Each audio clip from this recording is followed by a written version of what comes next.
Without food or even clothes, a skateboarding girl and a hunter face the challenge of surviving 21 days together in the perilous jungles of Nicaragua's Isabel Mountains at an altitude of 760 meters.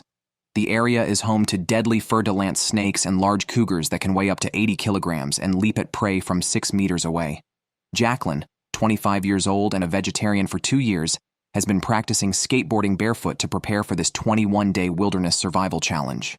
She wonders if a vegetarian diet will sustain her until the end. Adam, 29, a professional hunting guide with special expertise in crocodiles, claims to understand the language of crocodiles. Before the challenge, his grandmother expressed a hope that the girl joining her grandson would be unattractive, humorously noting her deep understanding of her grandson.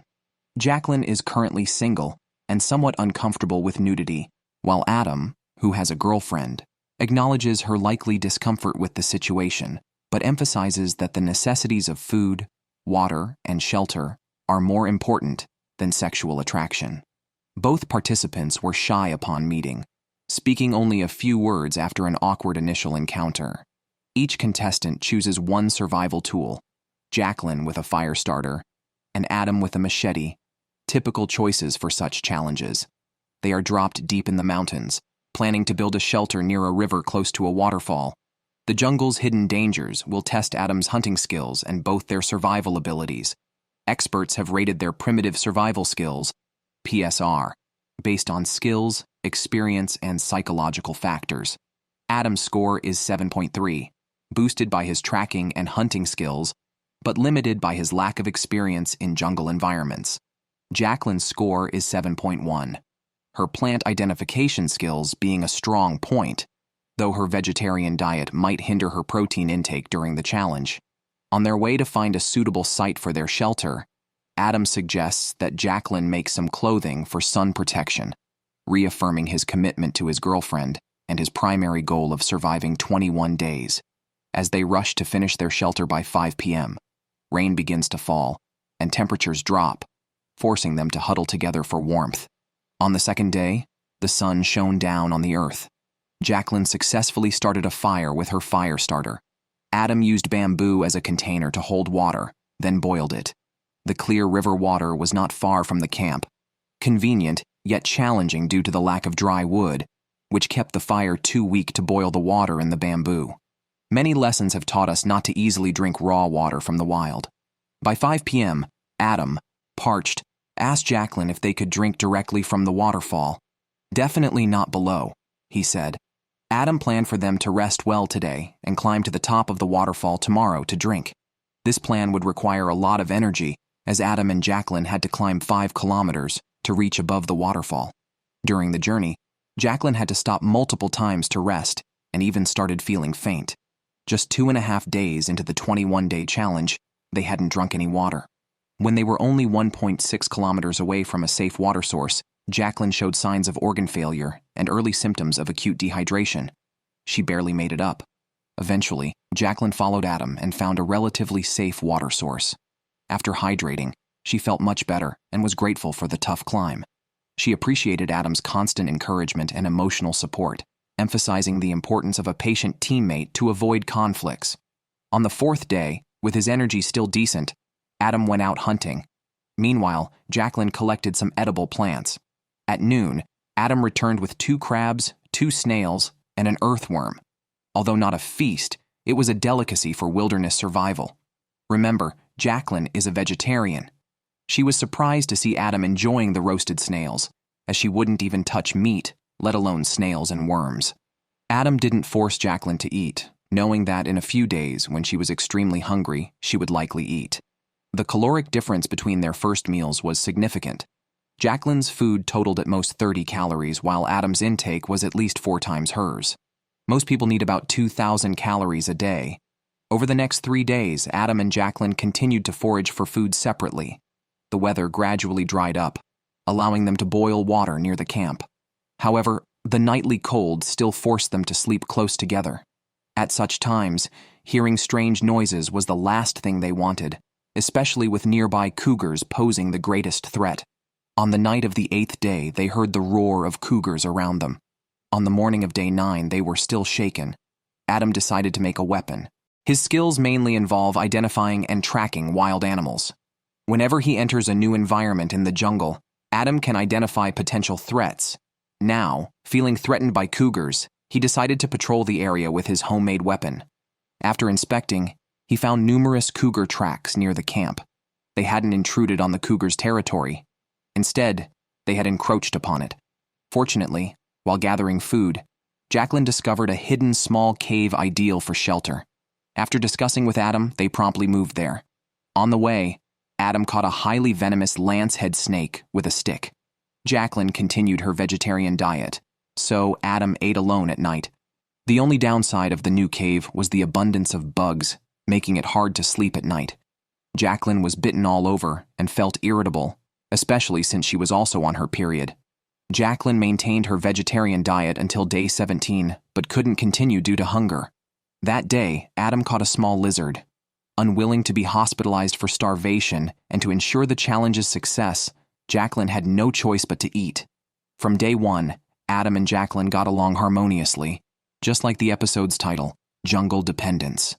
Jacqueline mentioned that if they met again, they could travel and adventure together. A hunter and a vegetarian, a fine pairing indeed. Finally, on day 21, they faced the perilous 10-kilometer descent. They had to navigate steep rocks and snake-infested streams before finding a small road. A truck loaded with bananas picked them up there, marking the end of their challenge. Throughout the 21 days, Adam lost 22 pounds and Jacqueline lost 16 pounds. Adam's excellent hunting skills helped them obtain essential protein. Jacqueline also proved she could make tough decisions for survival, like eating meat. Her rating increased from 7.1 to 7.5, and Adam's from 7.3 to 7.8. Harsh high temperatures and dangerous sharks are the biggest threats to the two challengers. The male contestant we see now is Jonathan, a 36-year-old from California. He was a Marine Corps scout and sniper and continues to keep fit after retirement. Jonathan has also competed in 8 triathlons, so he confidently says, "I don't mind being naked because I'm in great shape." The female contestant cheering at the site of the island is Allison, a 27-year-old surfer and survival expert. She describes herself as wild and adventurous, having visited some of the most remote and unique places on Earth. Allison doesn't mind the harsh environment, but she is a bit shy about being naked with her partner. She reveals that her former nickname was Nun, indicating her conservative nature. It's a common feeling to be embarrassed, unless you're as confident about your body as Jonathan. Jonathan immediately felt the pain of the sun on his skin after stripping, as he burns easily. Allison couldn't help but giggle as she approached him, feeling embarrassed by the unusual situation. After a brief and awkward exchange of greetings, they examined their survival tools. Jonathan chose a hand axe, while Allison opted for a fire starter, ensuring that starting a fire wouldn't be an issue. Besides their own cameras, a professional film crew is documenting their journey. These experienced photographers are used to capturing such scenes. Looking at the local map, there are 2 islands. The smaller one is where they landed, and the larger one, 1.6 kilometers away, is rich in resources. To survive 21 days, they must swim over, facing strong currents between the islands. Allison worries about encountering sharks, while Jonathan is concerned about sunburn in the sea. Although Allison is skilled at surfing and was not initially afraid of sharks, a close encounter with a 5.8-meter weasel shark changed her perspective. Their fear in the ocean is profound. This is not like swimming in an indoor pool. In the sea, they are completely unequipped and even lack clothing, truly embodying the fear of being naked. They made it to the larger island across the channel. Before the challenge, experts assessed the survival skills of both participants. Jonathan's military background was seen as an advantage, but his lack of social skills was a significant disadvantage. Allison's comprehensive survival skills and experience with various cultures worldwide were her strengths, though her lack of experience interacting with military personnel could lead to potential conflicts.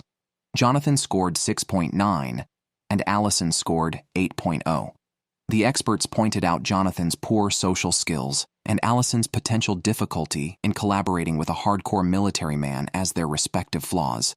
Upon starting the challenge, Jonathan's skin was already sunburnt, highlighting his sensitivity to the sun. Surprisingly, he lay down almost immediately, incapacitated by his sunburn on the very first day, which seemed rather negative. Fortunately, Allison was proactive. While Jonathan was unable to move, she took charge, keeping busy throughout. Jonathan considered quitting due to his severe sunburn, despite being a survival expert and veteran. If he gave up, Allison would have to survive the remaining 18 days alone. However, Jonathan persisted the next day, determined not to quit, despite his pain. Allison tried to help by applying herbal remedies to his burns, though they were ultimately ineffective. Yet this act showed mutual care between the partners.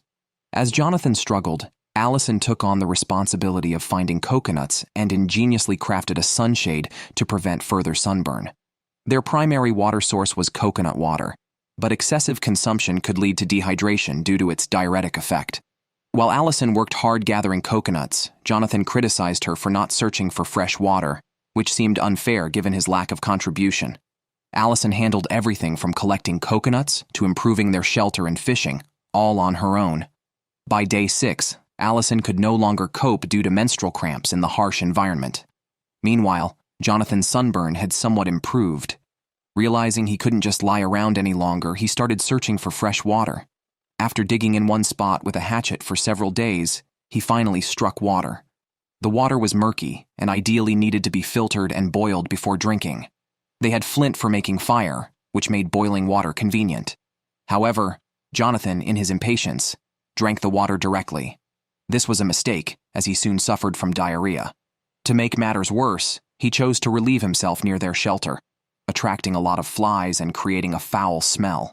Allison stepped in it on her way back to the shelter and realized it was Jonathan's doing. This embarrassing incident was also going to be broadcast on their show. Allison gently advised him to relieve himself further away and cover it with sand. Jonathan, upset by the situation, retorted that he couldn't help having diarrhea. The argument over this issue was their most intense yet, straining their relationship. Allison even exclaimed that he lacked the skills to survive there. On day 13, while fishing together, Allison bravely killed an eel with a hatchet, crying as she did so because she disliked killing. Jonathan, seeing her bravery, admitted that despite his military background, Allison was more proactive and better suited to lead their survival efforts. Determined to contribute, Jonathan later managed to catch a clam by himself. By day 19, the eel and clam were their only sources of protein. They endured a storm as temperatures dropped sharply, making their final days particularly dangerous. Nevertheless, they successfully completed the challenge. Over these 21 days, Jonathan lost 8 kilos, Allison lost 6 kilos. Let's review the changes in their scores. Jonathan demonstrated great determination when injured, enduring despite not being very active, and increased his score from 6.9 to 7.3. Allison needs no extra mention. She raised her score from 8.0 to 8.4, a very high score. This season's challenge took place in the rainforests of Central America, Costa Rica. Before the challenge started, the show's producer, Steve, was scouting the site when he was bitten by a fer-de-lance snake. The venom quickly spread throughout his body. The crew quickly airlifted him to a local hospital where he underwent multiple surgeries and narrowly survived. After this serious incident, the production team and the contestants discussed whether to continue the challenge. Both participants hesitated, but decided to proceed. The first to appear this season was Shane, a 40-year-old survival enthusiast. Shane grew up without his parents, spending 13 years in foster homes and boarding schools. The school took them on a wilderness survival trip, which unleashed a sense of freedom in Shane he had never felt before, leading him to fall in love with adventure. The female contestant this season is Jim, a 22-year-old survival instructor. Jim is academically trained with little actual wilderness experience. Seeing how thin Jim is, concerns arise since survival usually relies on fat reserves. Upon arriving at the challenge site, it was time to disrobe. Shane, being 40, expressed concerns about communicating properly with his 22-year-old partner. Jim's biggest worry was that her partner might be arrogant. Their initial meeting was filled with awkward and nervous small talk. Let's see what tools they brought. Shane brought a fire-starting tool. Jim brought a machete. Along with their cameras, a film crew followed them throughout, intervening only in case of emergencies. Now let's look at the map of the area, a deep canyon covered in rainforest with a river winding through it. They relied on the sun for direction. aiming to cross the rainforest and set up camp near the river. After surviving 21 days, they planned to reach a waterfall a few kilometers downstream. Compared to previous episodes on islands and prairies, surviving in the rainforest poses significant challenges, including the fear of the unknown. Just finding the river could lead to getting lost and a prolonged search. Fortunately, they had a map. Let's look at the initial survival ratings for the two participants based on skills, experience, and psychology. Shane scored 7.6. Jim, lacking practical experience, scored 5.8. During the challenging journey to the river, Shane kept the conversation going to lighten the mood, asking Jim about her hobbies and her hometown's climate, which she described as cold. Shane, jokingly chiding Jim's conversational skills, revealed his troubled childhood, having been in 5 foster homes and 4 institutions, calling his younger self a hot-headed mess. Jim later confided to the camera that Shane talked a lot. Upon reaching the river, their first task was to build an elevated shelter, followed by starting a fire. Fortunately, both had the foresight to bring fire-starting tools, a crucial item in the rainforest. Their first day was relatively pleasant. Jim, who's slow to warm up, gradually became more comfortable with Shane, even considering a hug. However, the good start was short-lived as a torrential rain began, typical for Costa Rican rainforests, sometimes lasting for weeks. This rain lasted until the 4th day, during which they did little but stay in the shelter to keep warm by the fire. On the 5th day, the sun finally emerged, signaling time for hunting. However, a disagreement arose. Jim wanted to find food immediately, while Shane planned to improve the shelter. While division of labor is wise, it should ideally be done after securing food. It was not ideal sending Jim, a young girl with little survival experience, to hunt alone. Jim walked around the area several times without catching any food. She sat by the river, crafted a fishing trap, and made a small fish hook, but unfortunately, she caught no fish. When Jim returned to the shelter, she found Shane shaking on the ground, likely still affected by the previous day's downpour. By day 9, Shane had slowly recovered, and it was time to hunt.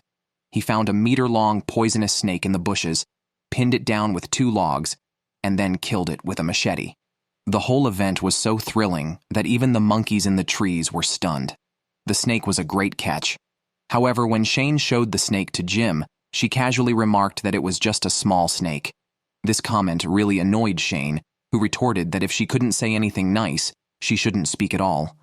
Shane felt hurt, having tried his best to make Jim happy, but she seemed indifferent about how the snake was caught. Communication was indeed a challenge, as both were not great conversationalists. Later, Shane slipped and almost fell down a slope while tracking a wild boar. If not for grabbing a branch, he might have been seriously injured. When he told Jim about the incident, she seemed more interested in whether he saw the boar and questioned the truth of his slip down the steep slope. Such incidents inevitably led to resentment and tension between them.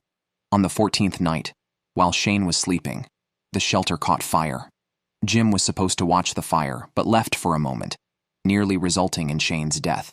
The fire was a significant setback, almost leading them to abandon the challenge by day 16. Shane was visibly upset and sat in front of the shelter in a negative mood. Fortunately, Jim did not give up. At the river, Jim, driven by hunger, caught a turtle and had a satisfying meal. At this point, I wondered why this episode was called Jungle Curse. Was it the turtle that cursed them? Indeed, Jim suffered from food poisoning for several days after eating the turtle, becoming feverish and nearly incapacitated. During those days, Shane shouldered all the responsibilities. By day 20, when Jim recovered, Shane was exhausted. The pair struggled to share tasks in the final challenge of reaching a waterfall downstream. Although the path was not long, Shane moved slowly and with great difficulty. Despite his weakness, this made the victory all the more meaningful. To commemorate surviving 21 days in the Costa Rican rainforest, Jim smeared charcoal on herself as a symbol of their ordeal. After their successful challenge, let's see how much weight they lost. In just 21 days, Shane lost 20 kilograms, and Jim lost 12 kilograms. Shane's survival rating increased from 7.6 to 8.4, while Jim's rose from 5.8 to 7.8. Both possess decent skills. Their only shortcoming was cooperation, which made these 21 days quite painful. This episode's challenge took place on Kalimantan Island. In one incident, a contestant fell severely ill and lost consciousness just from drinking clear lake water and had to be hospitalized. Let's start today's challenge. First up is this episode's female contestant, Julie, who is 30 years old, 193 cm tall, a teacher, and an outdoor survival instructor. She is academically trained but lacks practical survival experience. The male contestant named Puma is 38 years old, an outdoor enthusiast, tattoo artist, and snowboarder. 20 years ago, Puma survived an accident while snowboarding in the wilderness thanks to his solid survival skills. Their introductions suggest both are quite capable. Upon arriving at the challenge location, the two contestants, stripped down, had a brief chat. Let's see what survival tools they brought. Puma chose a machete, while Julie opted for a cooking pot, but did not select any fire-making tools. Besides the cameras they carried, a professional film crew was there to document everything, reportedly returning to a hotel at night. It's unclear what the contestants did during these times. Next, let's examine the map. It marks their rescue location, situated 6 kilometers southwest down the river, where they need to reach after surviving for 21 days. The map also shows a clearing near the river to reach before nightfall, and the journey there is not easy, requiring continuous climbing and descending. Now, let's look at their initial survival skill ratings. These ratings are determined by experts based on skill, experience, and psychological factors. Puma has experience surviving in extreme environments, but tends to take risks, sometimes ignoring basic survival rules. Julie, while a survival skills instructor, severely lacks practical experience. Therefore, Puma's rating is 7.1 and Julie's is 5.5. Both scores are not high. Now, it's time for them to prove their abilities through action. After trekking through rugged terrain, the two finally reach the river. In wilderness survival, it's crucial to plan the order of survival essentials. Now that they have water, should they start a fire first or build a shelter? They didn't bring a fire starter, but considering the mosquitoes and leeches in the jungle, they decided to build a shelter first, raised off the ground. However, just being off the ground wasn't enough. They were still bothered by mosquitoes at night. During their first night, as they slept close together, a wild boar appeared nearby. Wild boars, being nocturnal, can become aggressive when threatened. With tusks up to 10 centimeters long, they can easily pierce the human body. Since it was only their first day and they were not yet adapted, lacking hunting tools, and with poor visibility at night, catching anything by hand was impossible.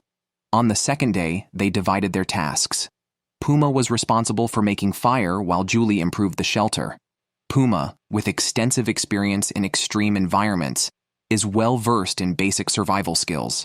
He quickly started teaching how to make fire to the camera. However, despite the lessons, his attempts to start a fire failed because the area was too damp and the twigs too soft. Each contestant could carry one piece of survival equipment. A machete was essential, but choosing the second item was challenging. Bringing a flint meant no container to boil water, and a cooking pot was useless without fire. After Puma tired from making fire, Julie tried but also failed. The episode started with Julie teaching fire making at a survival school, but it proved much harder in the actual wilderness. Even an instructor like Julie struggled without real wilderness experience. Without fire, they couldn't boil water. They dared not drink the river water for fear of infections. At that point, Puma found a very clear water source. Feeling severely dehydrated, he drank without consulting Julie, taking a significant risk. It tasted great. Puma was quite interesting. He probably worried that Julie would advise against drinking, so he drank secretly. Back at camp, Julie was still trying to make fire. By the third day, Julie was weak from dehydration. Puma had relieved some of his thirst by secretly drinking and couldn't stand to see his partner suffering. He then found a cleaner water source. Rainwater filtered through soil. It wasn't very clean, but was better than the river water and what Puma had previously drunk. By the fourth day, they finally managed to make a fire. The fire not only boosted their morale, but also brought them good luck. In the following days, they got along very well, and everything went smoothly, continually catching food in their fish traps. On day 6, Julie caught a small turtle. They were living quite comfortably, a rare start indeed.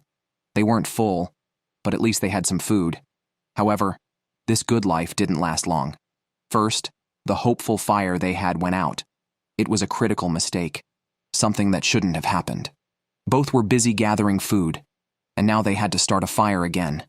But the weather was against them. Shortly after the fire went out, the sky filled with dark clouds and thunder roared, making it impossible to start a fire. They could only wait for the rain to stop. Near their shelter, the ground was covered with dry, brittle branches. Just recently, a huge tree trunk fell 3 meters from them. In such conditions, Puma and Julie were at risk of hypothermia. By day 8, the rain stopped, but Puma developed severe weakness and a headache, his hands trembling. He developed a high fever at night, and his condition worsened. It was no longer a matter of endurance.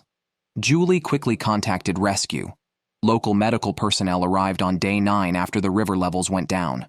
Puma's temperature had risen to 40 degrees Celsius.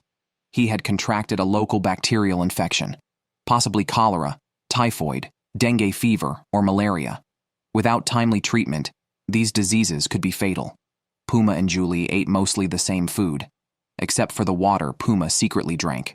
Puma's temperature kept rising, so the medical team cooled him in the water before taking him to the hospital. After Puma left, Julie was alone. If she could survive until day 21, it would be considered a successful challenge.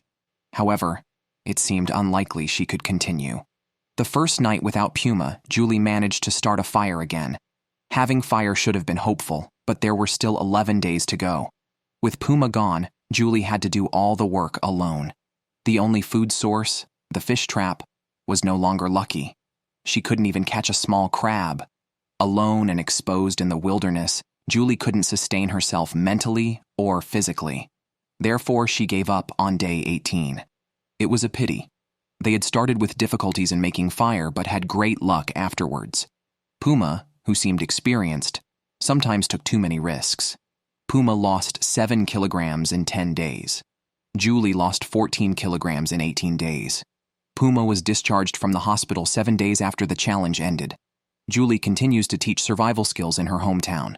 Due to the failed challenge, Puma's rating dropped from 7.1 to 6.1. Julie's rating decreased from 5.5 to 5.0. Today's Primitive Life 21 Days is set on a scenic, uninhabited island in Fiji. The beautiful scenery is deceptive. Beneath the clear waters lurk aggressive white-tip and black-tip sharks.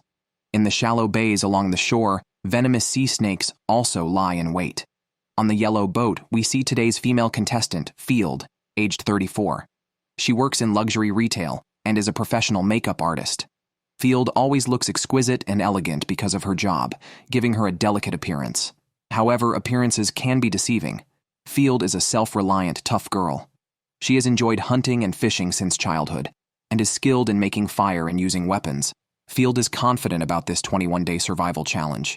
The male contestant this season is less confident. On the way to the uninhabited island, he was already nervous, anxious, and even a bit fearful. The man, Keith, aged 45, works in addiction and alcohol recovery. He is extroverted and likes seeking thrills. Keith served in the Army Reserve for 10 years and loves various outdoor sports. Keith says, "I believe I can survive under any conditions." But he added, "It's too hot here on an island, and I lack experience. I might fail." Field was a bit worried before meeting Keith, concerned he might see her as just a pretty face with poor survival skills. In fact, Keith was indeed attracted by Field's beauty. His only concern was that Field's fair skin might easily get sunburnt. Each contestant is allowed to bring one piece of equipment. Keith brought a machete, and Field brought fire-making tools. Next, let's look at the nearby map.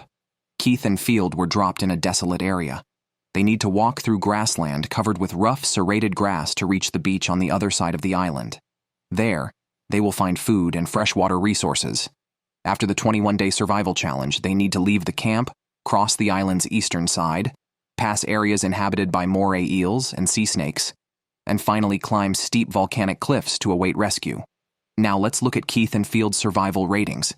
These survival skill ratings are based on the challenger's skills, psychology, and experience.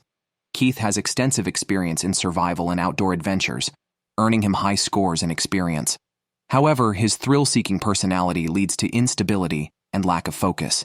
Field scores well in problem-solving and perseverance, but prefers not to rely on others, which could affect her relationship with her partner. Therefore, Keith scores 6.3 and Field 6.1, barely passing with low scores. Upon reaching the beach on the other side of the island, they quickly found a water source.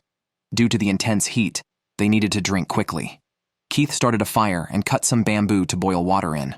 The first day progressed smoothly, a good start, but survival is never that easy.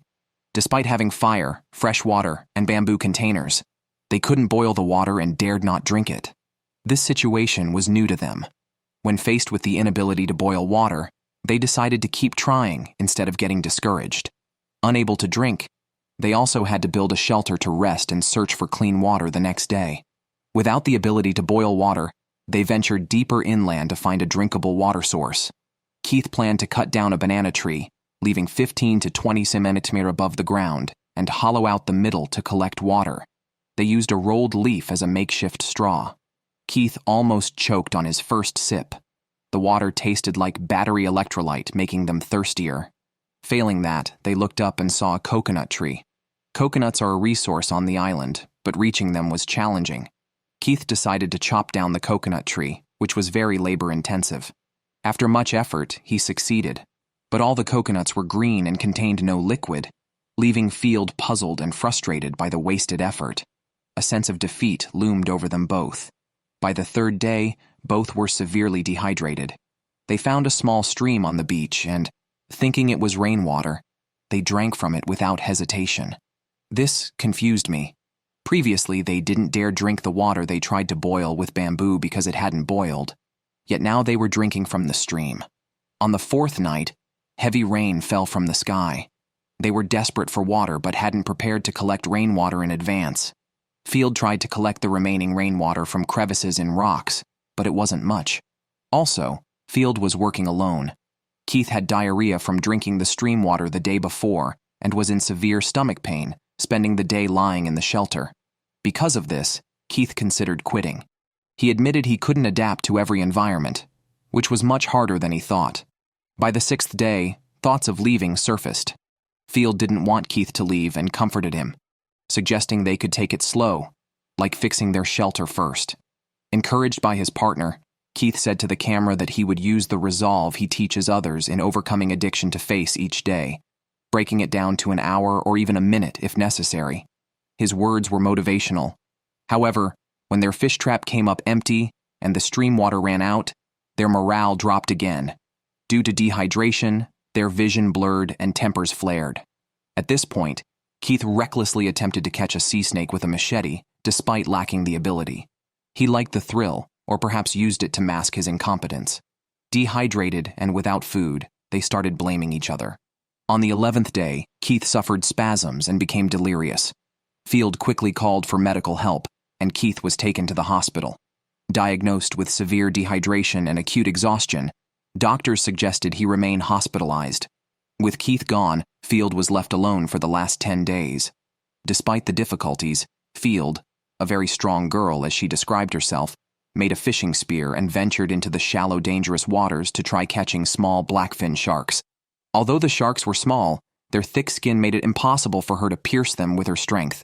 With limited food in the area, Field survived on bananas and small crabs, and even ate termites in the final days. With remarkable perseverance, Field endured for 21 days and successfully climbed a volcanic cliff to complete the final challenge. Field became the first contestant to persevere alone after her partner left.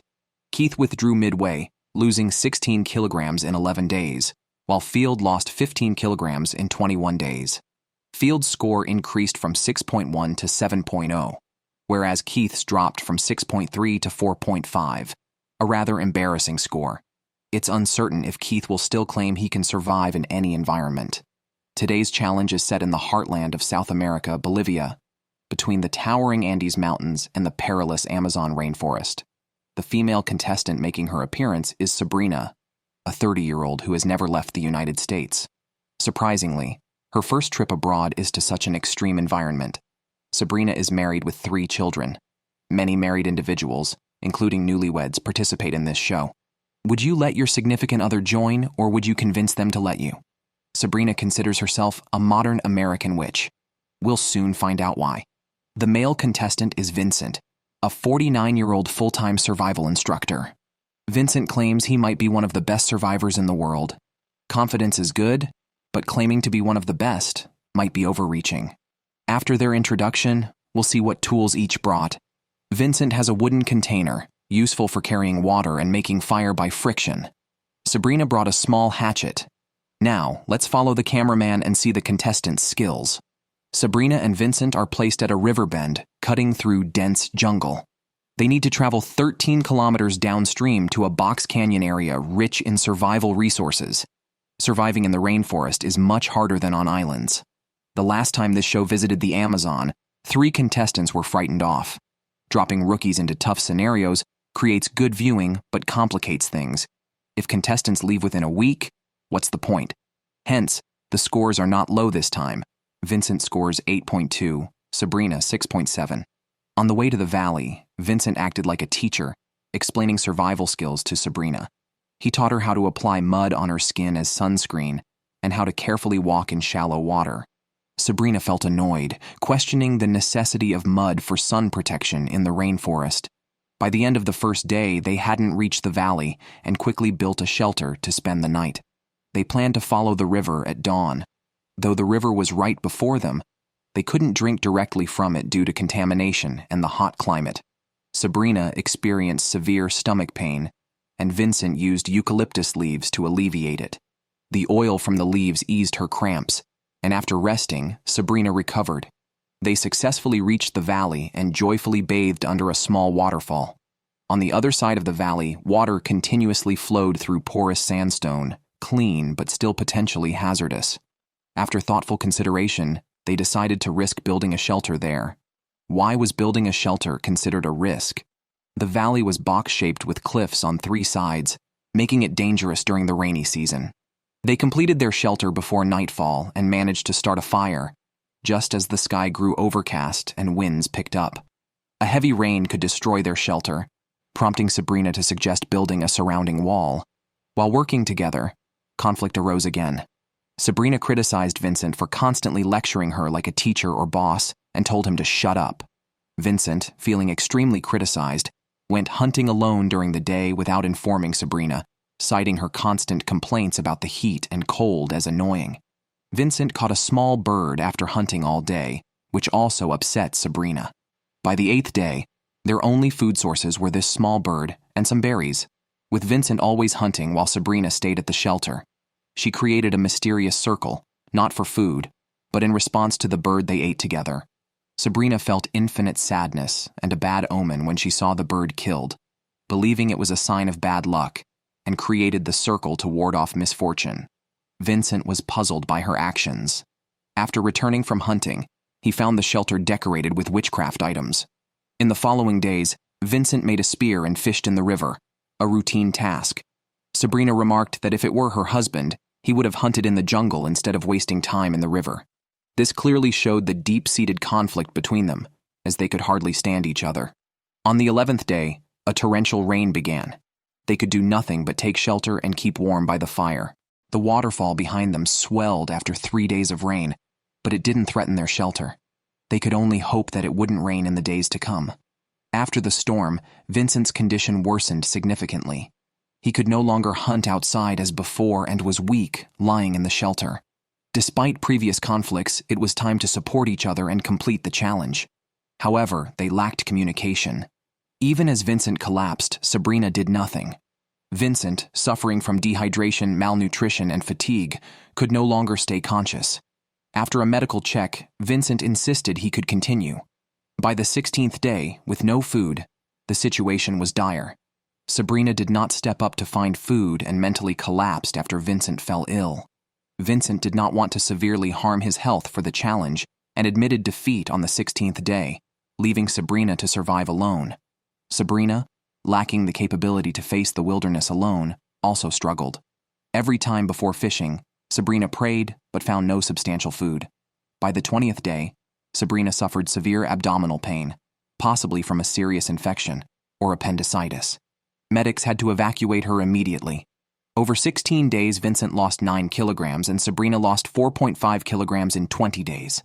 Despite performing much better than previous contestants, they still failed.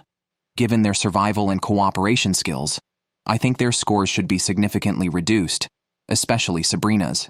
However, experts believed Sabrina bravely persevered for 20 days. so her score increased from 6.7 to 7.5. Vincent's score decreased from 8.2 to 7.1.